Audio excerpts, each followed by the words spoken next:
Jesus, the man who taught us how to pray, also warned us not to pray the way most of us have been praying our entire lives. And the prayer we keep repeating, the one said at every church service, every school assembly, every funeral, every bedtime since childhood, that is the exact prayer Jesus gave us in the same breath that he issued the warning. Let that sink in for a second.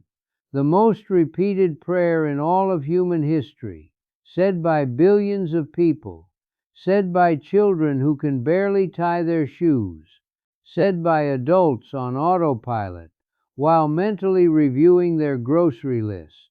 And Jesus, 2 sentences before handing it to us, looked at his disciples and essentially said, "Don't pray like that." How has nobody been talking about this more? I grew up in church. I said the Lord's Prayer so many times that by age 8 I could get through the whole thing faster than most adults. Our Father, who art in heaven, hallowed be thy name. Boom. Done. Eyes open, wondering if lunch was going to be rice again. I had no idea I was doing the very thing Jesus told me not to do. And honestly, neither did most of the adults in the room.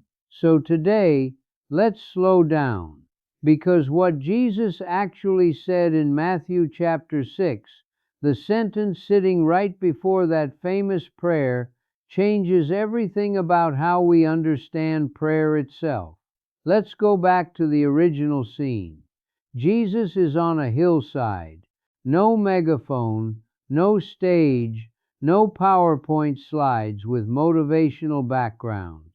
Just a teacher and a crowd of ordinary people who showed up to listen. And he starts talking about prayer. And here is what he says. Matthew 6, verse 7 and 8. Direct quote, "When you pray, do not keep on babbling like pagans, for they think they will be heard because of their many words. Do not be like them, for your Father knows what you need before you ask him." Read that slowly. Do not babble. Do not multiply your words. Do not pile up phrases thinking that quantity equals power. Then immediately, and I mean immediately, next verse, Jesus says, "This then is how you should pray.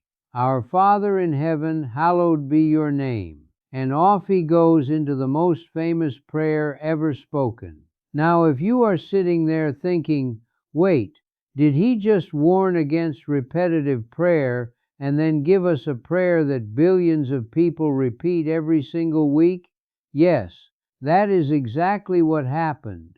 And the reason it seems like a contradiction is because we have been missing one small but enormous word. The word is how. Jesus did not say, "Repeat this prayer." He did not say, "Memorize this and recite it at every gathering." He said, "This is how you should pray." How? Not what, not which words. How? The structure, the direction, the inner posture. Think about it like this.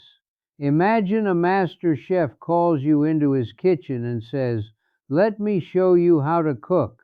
He then makes this beautiful dish, the perfect seasoning, the right heat, the timing on point, and then he looks at you and says, "Now you cook." Is he telling you to make that exact dish every single day for the rest of your life? Of course not. He is showing you the method, the feel, what it means to actually cook with intention, rather than just throw ingredients in a pan and hope for the best. That is what Jesus was doing. He was giving a demonstration, not writing a script. In the original Greek, the word Jesus uses for how is hautos, meaning in this manner, in this way, after this fashion. It is the word a teacher uses when showing someone a technique. There was a completely different Greek word available if Jesus wanted them to recite the prayer word for word. He chose not to use it, and this is the detail that almost nobody talks about. Now let's go even deeper into the warning itself, because the Greek word behind babbling is fascinating. The word is batalogeo, and it is very specific. It does not just mean talking too much. It carries the idea of meaningless repetition, words said over and over until they become empty, until the mouth is still moving but the person inside has completely checked out. We have all been there. You are saying the Lord's Prayer in church. Everyone is in sync, it sounds beautiful. And somewhere around, give us this day our daily bread. Your brain has quietly wandered off to think about whether you left the stove on. That is patologio. That is exactly what Jesus was describing. Not the length of the prayer, not even the specific words, the absence of the person behind the words. To understand why Jesus was so deliberate about this, you have to understand the world he was living in. In the ancient world, Egypt, Greece, Rome, prayer was basically a technology, not a relationship.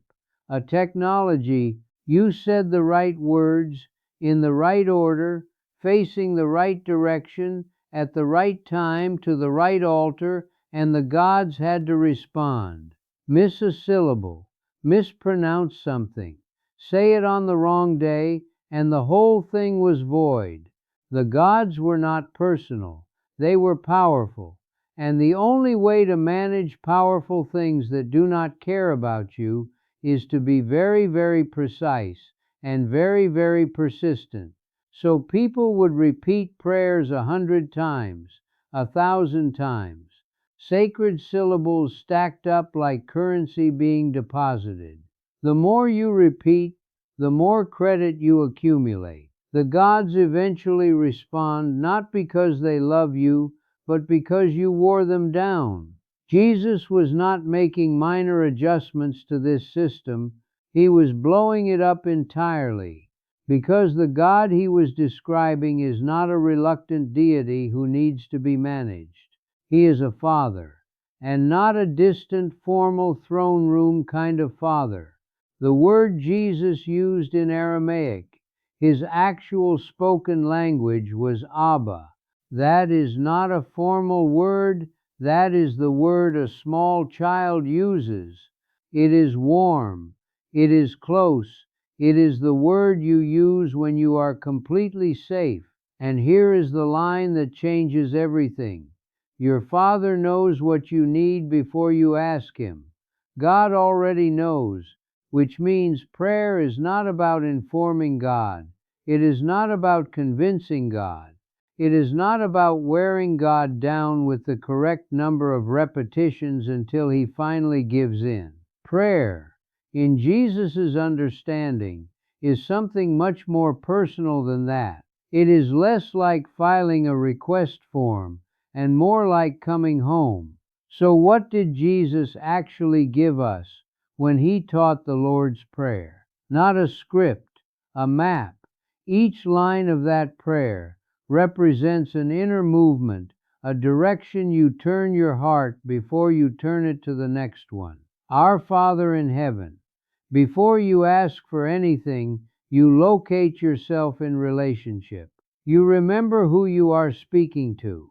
Not a system, not a force, a Father. Let that word actually land before you rush past it. Hallowed be your name. This is reverence, an internal shift. You are not coming in with a shopping list. You are coming in with an open heart that first acknowledges the sacredness of what it is approaching. That is not passive, that is actually one of the most active things a human being can do. Your kingdom come, your will be done. This is surrender. Before you tell God what you want to happen, you release what you want to happen. You open your hands. That line was never meant to be a throwaway phrase that you rush through to get to the good part. That line is the good part. Give us this day our daily bread. Now, only after orientation, reverence, and surrender does the prayer move into asking. And notice it says today, not tomorrow's bread, not next year's bread. Today. Jesus is teaching us to trust in sufficiency, not live in panic about everything we might not have yet. Forgive us our debts as we forgive our debtors. This one has always been my personal mirror, because the prayer connects what you are asking for to how you are living. You cannot genuinely ask to be forgiven while you are holding someone else in contempt. The two are linked. The prayer forces you to look at that. Lead us not into temptation, but deliver us from evil. This is humility, an honest acknowledgement that you are not strong enough on your own, that there are patterns and forces bigger than your willpower, and it is not a request for an easy life. It is a request for strength to walk a true path. 6 lines, 6 inner movements, 6 doorways. And the question was never whether you can say the lines, the question is whether you can step through them. So what happened? How did this living demonstration become a recitation? Within a generation of Jesus' death, the earliest Christian documents outside the New Testament were already instructing believers to say the Lord's Prayer 3 times a day, word for word.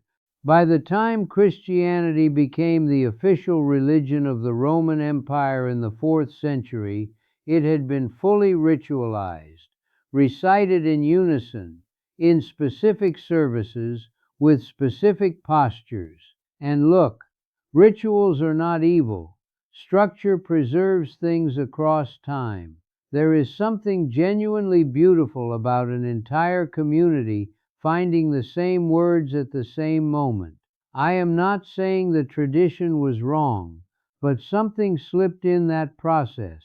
The inner dimension got quietly replaced by the outer performance, and suddenly you could say the prayer perfectly while meaning it not at all. You could fulfill the requirement and leave your heart completely out of it. The mouth moves. The inner person is already somewhere else, and that is precisely what Jesus said not to do. Here is the honest question this leaves you with. How many times have you said that prayer and felt absolutely nothing? How many times did your lips complete the words while your mind was busy somewhere else entirely? How many times did you finish and immediately move on? Because the prayer was more of a routine than a reaching. That is not a condemnation. That is just honesty. Most of us were taught to say the prayer. Nobody sat us down and said, here is how you actually enter it. So here is an experiment. Just once, one time, before you begin the Lord's Prayer, stop, take a breath, actually become still for a moment, and then let the first 2 words arrive, not from habit, but from something real. Our Father, who is that to you? Not abstractly. Right now in this moment. Where is He? Can you feel anything when you say that word? Can you let it land in your body as something true before you rush to the next line? If you try that once, just once, with real presence, you will immediately understand why Jesus said what He said, and you will never be able to coast through that prayer the same way again. The question has never been whether you know the Lord's Prayer. Most people do. They learned it young. They know it by heart. They could say it in the dark during a thunderstorm without missing a beat. The question Jesus was asking on that hillside to those ordinary people in that moment is the same question sitting in front of you right now. Not do you know it, not can you recite it. Have you ever actually prayed it? Drop your honest answer in the comments. I would genuinely love to know. And if this opens something in you today, Share it with someone who has been saying this prayer their whole life without ever hearing what came right before it, because that person is probably closer than you think.